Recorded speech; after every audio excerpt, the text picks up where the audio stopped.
niya. Yes. Sabi ko mukhang nag-double down ka na sa position mo.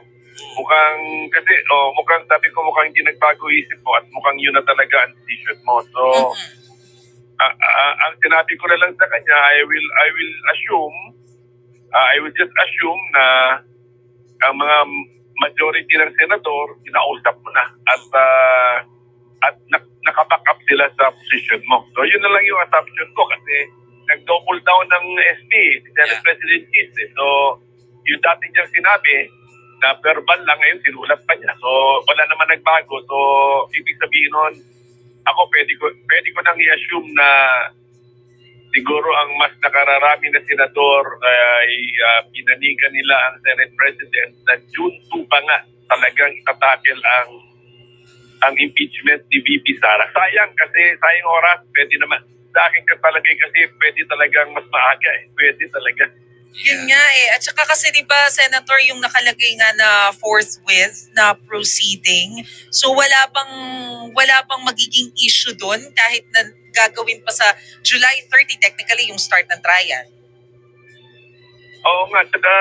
Actually, ganito lang gusto ko na rin siguro klaruhin. Yung mga nananawagan ng mas maagang umpisa ng paglilitis sa Senado, hindi naman ibig sabihin ito na mga anti-Sara itong mga to Kasi pwede kasing guilty or not guilty ang resulta. Ang mahalaga, bakit pa sinulat sa Constitution na trial shall forthwith proceed? Tapos meron pa isang konsepto diyan na hindi mo pwedeng istorbohin ng ilang ulit na impeachment sa loob ng isang taon. Isang beses lang kada isang taon. Tignan mo, kung makikita ninyo, kasi nga, inaabala natin ang isang mataas na opisyalis ng gobyerno. Kaya nga, once a year lang siya dapat haharapin ng impeachment. Tapos kung meron ng impeachment, umpisahan na yan para matapos na ng agad-agad. Hindi naman sinasabing guilty ninyo, pwedeng guilty, pwede rin not guilty. Para kung not guilty nga, balik na siya sa trabaho niya. Hindi na siya na-distract sa kasong impeachment. Ganun yun Kaya nga meron din yung isang rule na 1 year Kaya nga para hindi siya ini-istorbo o kinukulit ng paulit-ulit na impeachment.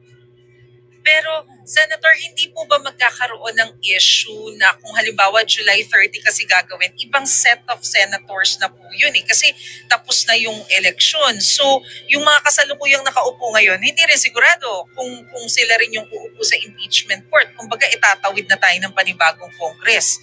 Hindi po ba yun magiging concern? Pwedeng gawing issue yan ng impeached official, pero para sa akin, hindi sa issue kasi continuation lang ito ng Senado as a court.